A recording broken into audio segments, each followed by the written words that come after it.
Telugu one ప్రేక్షకులకు నమస్తే. అక్షరం కార్యక్రమానికి స్వాగతం. ఇవాళ కవిత్వం డిక్షన్ గురించి మనం చెప్పుకుందాం. కవిత్వం డిక్షన్లో ఇప్పటి వరకు 14 అధ్యాయాలను మనము పూర్తి చేయడం జరిగింది. ఈ కవిత్వం డిక్షన్ అనేటువంటి పుస్తకాన్ని నేను దాదాపుగా 4000 కాపీలను ఉచితంగా మొత్తం కవులకు 2 రాష్ట్రాల్లో ఉన్నటువంటి తెలుగు కవులందరికీ పంచడం జరిగింది. ఇది ఒక గైడ్, ఒక కరదీపికగా, కవుల చేతిలోని కరదీపికగా ప్రశంసలు అందుకున్నటువంటి ఈ పుస్తకంలో ఒక్కొక్క చాప్టర్ను మనము ఒక్కొక్క అధ్యాయాన్ని ప్రతి వారం అక్షరం కార్యక్రమంలో లోకానికి తెలియజేస్తున్నాము. ఇవాళ కవిత్వ ముద్రణ ఒక కళాత్మక క్రియ అనేటువంటి చాప్టర్ని మనము తెలుసుకుందాం. ఈ కవిత్వ ముద్రణ ఎలా చేయాలి అంటే కవితా సంపుటాలు ఎలా చేయాలి, మరి కవితా సంపుటాలు దేశ విదేశాల్లో ఎలా ముద్రించుకుంటారు కవులు అన్నటువంటి విషయాన్ని గురించి మాట్లాడే ముందు ఒక కవితతో ఈ కార్యక్రమాన్ని ప్రారంభిద్దాం. నేను కవిత్వం డిక్షన్ అన్నటువంటి పుస్తకం రాసిన తర్వాత రాసినటువంటి 300 పేజీల కవితా సంపుటి మార్మిక నది. ఈ మార్మిక నదిలో ప్రపంచ దేశ కవుల కవితా నిర్మాణ పద్ధతులు అన్నిటినీ, అంటే అల్లిగోరి కావచ్చు, అపోస్ట్రఫీ కావచ్చు, మెథానమీ కావచ్చు, ఇలా పర్సోనిఫికేషన్ కావచ్చు, వీటి మెథడ్స్ అంటే థియరీ చెప్పడమే కాకుండా ఎలాంటి మెటాఫర్లను ఉపయోగించాలి, సిమిలీస్ని ఉపయోగించాలి, ఎలాంటి అభివ్యక్తి నవ్యత ఉండాలి, ఎలాంటి ఇమేజెస్ ఉపయోగించాలి అని ఈ యొక్క సంపుటిలో నిరూపించడం జరిగింది. ఇప్పుడు మర్చిపోక కవిత చెప్పడం జరుగుతుంది. కవిత పేరు సృజన భజన. పేదరికం పెను తుఫానుగా మారి కష్టజీవుల కలల అలల బతుకు సాగరాలను కల్లోలం చేస్తోంది. దారిద్ర్య రేఖకు దిగువన ప్రజాస్వామ్యపు దుఃఖపు పంజరంలో పేదల పక్షుల అస్థి పంజరాలు. పేదరికం బుల్డోజర్లా మారి గుండె కట్టిన ఆశల సౌధాలను అవమానాల చీకటిలో పునాదులతో సహా కూల్చేసింది. పేదరికం కార్చిచ్చులా మారి ఆదర్శాల అభయారణ్యాలను పచ్చని పొదరిళ్లతో సహా నిర్దాక్షిణ్యంగా కాల్చేసింది. పేదరికం కొండల వేటగాళ్ళు పచ్చని పొలాల వైపు పరుగుతీసి నదుల లేడి పిల్లలను అవరోధాల వలలు వేసి ఎక్కడికక్కడ బంధించాయి. ఇలా అనేక విషయాలు చెబుతూ పేదరికం అనుభవించడం వల్లనే ఒక మార్క్స్, ఒక అంబేద్కర్ వేగుచుక్కలా వెలిగారు. రాజ్యాలను మార్చేశారు. పేదల కళ్ళల్లో కార్తీక దీపాలై ఇప్పటికీ వెలుగుతూనే ఉన్నారు. పేదరికం కవిత ముగింపు ఎలా అని చూడండి. పేదరికం మనిషిని దయామయునిగా మారుస్తుంది. పేదరికం మనిషిని దయామయునిగా మారుస్తుంది.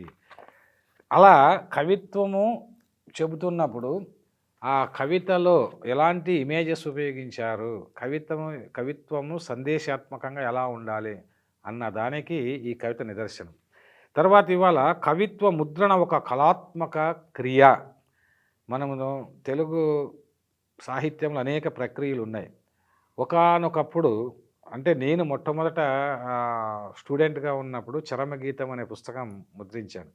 అది ఒక మ్యాగజైన్ మాత్రం ముద్రించడం జరిగింది. ఎందుకంటే అప్పట్లో ఎలా ముద్రించుకోవాలో నాకు తెలియదు. ఇవాళ కొన్ని వేల మంది కవులను మరి అనేక సంస్థల ద్వారా మేము ప్రోత్సహిస్తున్నాం కాబట్టి వారి కోసం రాసినటువంటి ఈ యొక్క కవిత్వం డిక్షన్లో కవితా సంపుటాలు ఎలా ముద్రించుకోవాలన్నటువంటి అంశం ఇందులో రాశాము. కవిత్వం రాయడం వేరు, దాన్ని అందంగా అచ్చు వేయించడం వేరు. ఈ విషయంలో చాలామంది కవులు నిర్లక్ష్యం చేస్తున్నారు. దానికి ఎన్నో కారణాలు. కొందరికి ఆర్థిక పరిస్థితులు బాగా లేకపోవడం వల్ల తాము మంచి కవిత్వం రాసిన కవితా సంపుటిని అందంగా, కాస్ట్లీగా ముద్రించుకోలేకపోతుంటారు. అయితే ఆర్థిక స్తోమత ఉన్న ఉద్యోగులు, ధనం కలవారు నిర్లక్ష్యం వల్లనో అవగాహన లేకపోవడం వల్లనో పుస్తక ముద్రణకు అంత ప్రాధాన్యత ఇవ్వక ఏదో కవితా సంపుటి వేయించామన్నట్టు తక్కువ ఖర్చుతో ముద్రించి ఆవిష్కరించుకుంటారు. కొందరు వేదికలపై పొగిడితే మురిసిపోతుంటారు. కానీ ఎంత మంచి కవిత్వమైనా అందంగా ముద్రించుకోకపోతే మార్కెటింగ్ చేసుకోకపోతే, ప్రాచుర్యం కల్పించకపోతే, ఎక్కువ మందికి అందుబాటులోకి తేకపోతే ఫలితాలు అంతంత మాత్రంగానే ఉంటాయి. ఇతర దేశాల లేక రాష్ట్రాల కవితా సంపుటాలు పరిశీలిస్తే మనం కొన్ని విషయాలు గమనించవచ్చు. నంబర్ 1, కవితా సంపుటి సైజ్ ఎలా ఉండాలి. నంబర్ 2, పేజీ మేకింగ్ ఎలా ఉండాలి. Number 3, poetry book design or formatting అందంగా ఉందా. ఏ ఫాంట్స్లో అక్షరాలు ఉండాలి.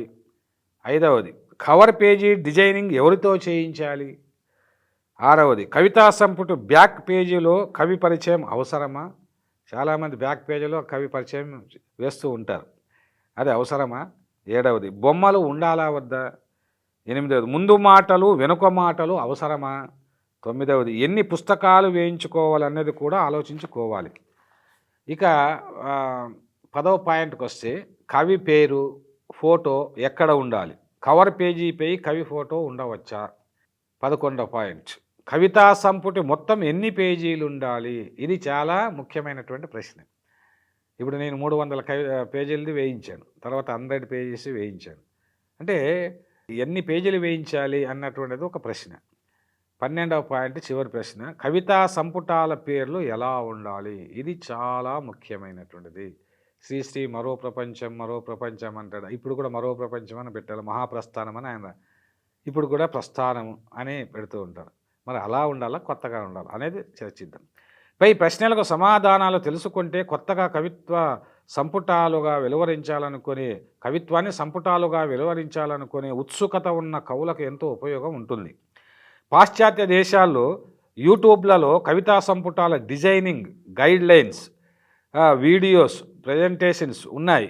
మీరాబాయి, కబీర్ దాస్, రవీంద్రనాథ్ కవిత్వం మొదలు నేటి ప్రపంచ కవుల, భారతీయ కవుల కవితా సంపుటాల డిజైన్స్, వాటిలో బొమ్మలు మహా గొప్పగా కనిపిస్తాయి. సార్క్ దేశాలు అంటే భారత్, బంగ్లాదేశ్, పాకిస్తాను, నేపాల్, భూటాన్ మొదలైన దేశాలు 12 దేశాలు ఉన్నాయి. ఆ దేశాల్లో అంటే డెవలపింగ్ కంట్రీస్ డెవలప్ అవుతూ ఉన్నాయి. ఆ దేశాల్లో కవుల కవితా సంపుటాలకు అమెరికా, ఫ్రాన్స్, చైనా, జపాన్ తదితర అభివృద్ధి చెందిన దేశాల కవుల కవితా సంపుటాలకు చాలా తేడా కనిపిస్తుంది. ఇది గమనించాలి. ఇక కవితా సంపుటాలను ప్రచురించే ముందు కవులు కొన్ని జాగ్రత్తలు తీసుకోవాలి. ఏమిటి అంటే, నంబర్ 1, పుస్తకం సైజు మరీ పెద్దగాను మరీ చిన్నగాను లేకుండా చూసుకోవాలి. అతి పెద్ద కవితా సంపుటాలు పెద్ద కవులు వేయిస్తుంటారు. వీరు అప్పటికే ప్రసిద్ధ కవులై ఉంటారు. కానీ కొత్తగా కవిత్వం రాసేవారు కవిత్వం లేకున్నా కక్కుర్తితో పెద్ద కవితా సంపుటాలు వేయించడం వల్ల ప్రయోజనం ఉండదు. పైగా చిన్న కవితా సంపుటాల్లో మంచి కవిత్వం ఉన్న సంపుటాలను కవితా ప్రియులు బాగా ఇష్టపడతారు. 2వ పాయింట్, కవర్ పేజీలపై కవుల బొమ్మలు వేయించుకోవడం ఫ్యాషన్ అయిపోయింది. కవులు ఎవరికి వారు అందంగా ఉన్నామని భావిస్తే సరిపోదు, ఇతరులకు అందంగా కనిపించాలి కదా. ఇంతకు కవిత్వానికి కవర్ పేజీ సింబాలిక్గా ఉండాలి కానీ కవుల ముఖ సౌందర్యానికి కాదు కదా. బాహ్య సౌందర్యం కన్నా ఆత్మగత కవిత సౌందర్యం గొప్పదని తెలుసుకోవాలి. కవిత్వం ఆత్మకళ అని శేషేంద్ర అందుకే అన్నారు. ఇక 3వ పాయింట్, కవితా సంపుటి బ్యాక్ పేజీలో కవి పరిచయం అక్కరలేదు, కవిత్వ పరిచయం ఉంటే పర్వాలేదు. అంటే ముందు మాటల్లోని కొన్ని వాక్యాలు, కవి తన పరిచయాన్ని లోపలి పేజీల్లో చివరి పేజీలో వేయించుకోవచ్చు. ఈ విషయాన్ని కొత్తగా కవితా సంపుటిలో వేసే కవులు గమనించాలి. ఇక 4వ పాయింట్, కవితా సంపుటిలో అక్షరాల ఫాంట్ మరీ చిన్నగా కాకుండా మరీ పెద్దగా కాకుండా ఉంటే మంచిది. వెరైటీ కోసం కొందరు వివిధ ఫాంట్లను వాడుతుంటారు. ఇది బుక్ డిజైనింగ్ను బట్టి ఎలా ఉంటుందో చెప్పగలం. 5వ పాయింట్, కవితా సంపుటిలోని ప్రతి పేజీలో ఒక పక్క కవి పేరు, మరో పక్క కవితా సంపుటి పేరు ఉండేలా చూసుకోవడం మంచిదే. పేజీలు చిరిగిపోయినా బజారులో పడిన కవిత కింద కవిత పేరో లేక కవితా సంపుటి పేరో ఉంటుంది. 6వ పాయింట్, కవితా సంపుటాల్లో కవిత్వం కన్నా బొమ్మలు డామినేట్ చేసే విధంగా ఉండరాదు. అది చాలామంది అలా వేయిస్తూ ఉంటారు. అది కవిత కళ కన్నా చిత్రకళ అయ్యే ప్రమాదం ఉంది. చిత్రాలు కూడా అద్భుత కవిత్వాలే కానీ కవిత్వానికి అవి వక్రభాష్యాలు కారాదు. బొమ్మలు ఉండాలా వద్దా అన్నది కవిత వస్తువు, కవి అభిరుచి, అవసరం బట్టి ఉంటుంది. ఇక 7వ పాయింట్, కవితా సంపుటాల పేర్లు ఎలా ఉండాలి అన్నది పెద్ద చర్చనీయాంశం. దేశ విదేశాల కవితా సంపుటాలు కవర్ పేజీలు పరిశీలిస్తే కవితా సంపుటి పేర్లు కవితాత్మకంగా ఉంటాయి, లేదా క్యాచీగా లేదా సింబాలిక్గా ఉంటాయి. ఇప్పుడు చాలామంది కవితా సంపుటిలోని ఒక మంచి కవిత పేరునే సంపుటి పేరుగా పెట్టుకుంటారు. అయితే అది కొత్తగా ఉండాలి, ఆలోచనాత్మకంగా ఉండాలి. ఉదాహరణకు వెన్నెల పూలు అన్న పేరు బాగానే ఉందనిపిస్తుంది, కానీ ఇది మరీ పాత డిక్షన్లా కనిపించదు.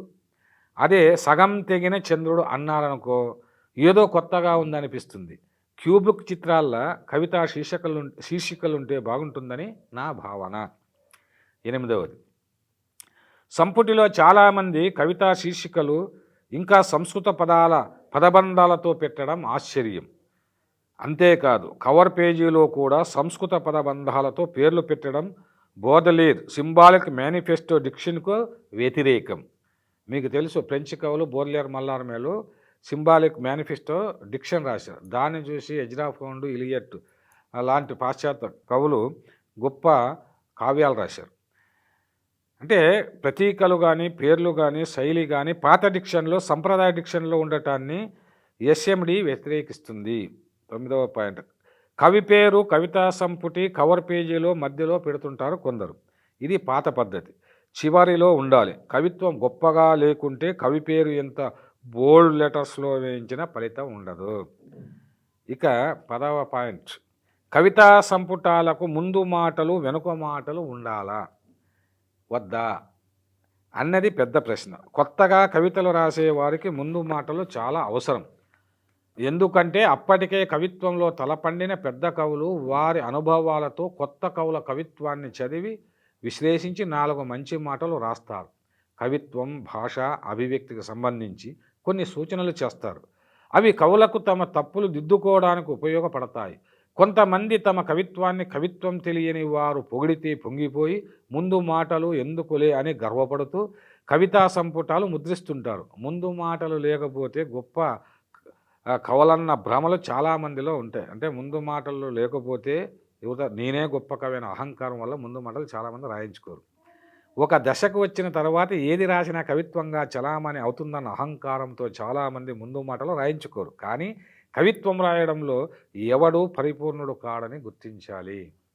I am the poem of earth, shed the voice of the rain అన్న Walt Whitman, TS Eliot, Byron, Baudelaire, Mallarme లాంటి మహాకవులే ముందు మాటలు రాస్తూ కవులను ప్రోత్సహించారు. అయితే ముందు మాటలు ఎవరితో రాయించాలి అన్నది కవులు ఆలోచించుకోవాలి.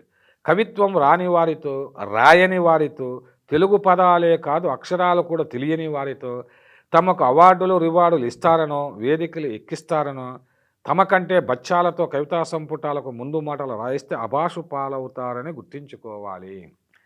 శ్రీశ్రీ మహాప్రస్థానం చలం ముందు మాట వల్ల ఎంత ప్రాచుర్యం పొందిందో అందరికీ తెలిసిందే. అలాగే శేషేంద్ర, దాశరథి, సినారే, శివారెడ్డి, ఎన్ గోపి, నగ్నముని, నిఖిలేశ్వర్ లాంటి కవులు, చేర, రారా, రాచపాలెం, లక్ష్మీనరసయ్య లాంటి విమర్శకుల ముందు మాటలతో ఎందరో కవుల కవితా సంపుటాలకు విలువ వచ్చిందని గుర్తించుకోవాలి. 12వ పాయింట్, కవితా సంపుటి ముద్రణలో భాష పట్ల జాగ్రత్త వహించాలి. అచ్చు తప్పులు లేకుండా చూసుకోవాలి. చాలా కవితా సంపుటాల్లో అచ్చు తప్పులు లేని కవిత్వం అరుదుగా కనిపిస్తుంది. అంతేకాదు గ్రాంధికవాదులను, మహాభాషా పండితులను అనుకొని కొందరు వారిని ప్రూఫ్ రీడింగ్కు నియమిస్తే మొత్తం మీ కవిత్వం శైలే మారిపోతుంది. గ్రాంధికవాదులను ప్రూఫ్ రీడింగ్గా పెట్టుకోకూడదు, మీరు అపహాస్యం పాలవుతారు. కవిత్వ భాష తెలిసిన వారితో ప్రూఫ్ రీడింగ్ చేయించడం మంచిది. 13వ పాయింట్, కవితా సంపుటి అంకితం కవితాత్మకంగా ఆత్మీయ భావనతో ఉండాలి. కవుల నామాట, నానుడి మొదలైన కవితాత్మక శైలిలో ఇన్ఫర్మేటివ్గా ఉండాలి. 14వ పాయింట్, విషయ సూచిక తప్పనిసరిగా ఉండాలి. చాలామంది వెలువరించిన కవితా సంపుటాలలో విషయ సూచిక లేకపోవడం ఆశ్చర్యకరంగా ఉంటుంది. అది కవుల నిర్లక్ష్య భావనకు నిదర్శనం. 13వ పాయింట్, ఎన్ని పుస్తకాలు వేయించాలనేది కూడా కొత్తగా కవితా సంపుటాలు వేయించే యువ కవులు ఆలోచించాలి. మొదట్లో వారి మాటలు, వీరి మాటలు, అంటే ముఖ్యంగా పబ్లిషర్స్ విని ఎక్కువ కాపీలు వేయించుకుంటారు. తర్వాత ఉచితంగా పంచలేక, అమ్ముకోలేక, ఇంట్లో పెట్టుకోలేక బాధపడుతుంటారు. ఇప్పుడు 500 కన్నా ఎక్కువ ఎవరు వేయించుకోరు. ఇంకా 100, 200 వేసి పీడిఎఫ్ ఫైల్స్ మరి ఫేస్బుక్‌ల్లోనూ, వాట్సాప్ గ్రూపుల్లోనూ పెడతారు. లేదంటే కినిగే కానీ అదేవిధంగా అంటే సోషల్ మీడియాలను అమెజాన్ లాంటి వాటికి పంపిస్తూ ఉంటారు. అవసరమైతే పీడిఎఫ్ ఫైల్ అలాగే ఉంచుకొని అవసరమైన పుస్తకాలు ముద్రించుకోవచ్చు. ఇంకొక ముఖ్య విషయం కవులు మర్చిపోరాదు. కవర్ పేజీ డిజైనింగ్ ప్రముఖ చిత్రకారులతో వేయిస్తే బాగుంటుంది. చాలామంది ప్రింటింగ్ ప్రెస్ వాళ్ళచే ఏదో ఒక డిజైన్ వేయించి ముద్రిస్తుంటారు. కవితా సంపుటిలోని విషయానికి కవర్ పేజీకి సంబంధం లేకుండా ఎన్నో కవితా సంపుటాలు నేను చూశాను. కవిత్వం ఆలోచనామృతమని కవితా సంపుటాల కవర్ పేజీలను పిచ్చి పిచ్చి చిత్రాలుగా గీస్తే పాఠకులు తలలు బద్దలు కొట్టుకుంటారు. కవిత్వం రాయడం ఒక కళ, కవితా సంపుటి అక్షయించడం ఒక కళ అన్నటువంటిది ఈ చాప్టర్లో నేను చెప్పినటువంటి విషయము. అంటే ఇందులో కొన్ని సూచనలు మాత్రమే. అయితే ఇవాళ కొత్త వాళ్ళు చాలా మంచి డిజైనింగ్తోన మంచి కవితా సంపుటాలు వేయిస్తున్నారు. కానీ ఇందులో ముఖ్యంగా కవిత్వం తెలిసినటువంటి వారి అంటే గొప్ప కవులు, మంచి కవిత్వం రాసిన వాళ్ళ కవుల యొక్క కవితా సంపుటాలను పరిశీలించాలి. వాళ్ళ కవిత్వపు నిర్మాణ పద్ధతులు కూడా పరిశీలిస్తే యువ కవులు మంచి కవిత్వం రాయడానికి అవకాశం ఉంటుంది. కానీ కొన్ని తెలుగు సాహిత్యంలో కొన్ని కూటాలు, పీఠాలు, వర్గాలు ఉన్నాయన్నమాట. కాబట్టి ఆ వర్గంలో చేరి వాడేదో కవిత్వం రానటువంటి వాడు ఆ యొక్క గ్రూపుకో ఇంకో దానికో లేకపోతే దానికి వాడు హెడ్గా ఉంటే వాడి వల్ల మనకు లాభం ఉంటుందని వాడు చెప్పినట్టుగా వేయించంటే కొంతమందిని పత్రికలు కావచ్చు, మీడియా కావచ్చు, కొన్ని గ్రూపులను కొంతమంది ఏదో ప్రొఫెసర్లను లేకపోతే వాడు అది వీడి పనిచేసి వాళ్ళని ఫోకస్ చేసి వాడు చెప్పిందే కరెక్ట్ అనుకోండి. ఇంకా ఈ మధ్య కాలంలో మరీ విచిత్రమైన విషయం ఏంటంటే నిరలంకారమైన కవిత్వానికి అలంకారమే ఉండకూడదు అనేటువంటి దశకు వచ్చేసినాయి. ఎందుకంటే వాళ్ళు రాయడం వాళ్ళకి చేత కాదు. ఇమేజెస్ కానీ ఇమేజినరీ కానీ క్రియేట్ చేసి శక్తి లేనటువంటి వాళ్ళు చెప్పే మాటలు. కానీ కవిత్వం అనేటువంటిది రసధ్వని అలంకారాల గరిటెలో మెరిసే సాంబ్రాణి ధూపం కాదని నేను ఒకప్పుడు రాశాను. కానీ ఇప్పుడు చెప్తున్నాను, రసధ్వని అలంకారాల కాలం పోయినప్పటికీ ఇప్పుడు ఇమేజెస్ కాలం వచ్చింది, ఇమేజరీ కాలం వచ్చింది. అదేవిధంగా భావచిత్రాలు, శబ్ద చిత్రాలు ఇవన్నీ కూడా మనము కొత్త ఒక అభివ్యక్తి నవ్యత అనేటువంటిది నేటి కవిత్వంలో ఉన్నటువంటి ప్రాణభూతమైనటువంటి కవితాత్మ అని అందరూ గుర్తిస్తారని ఆశిస్తూ ఈ చాప్టర్ని ఇక్కడికి ముగిస్తున్నాను. ధన్యవాదాలు.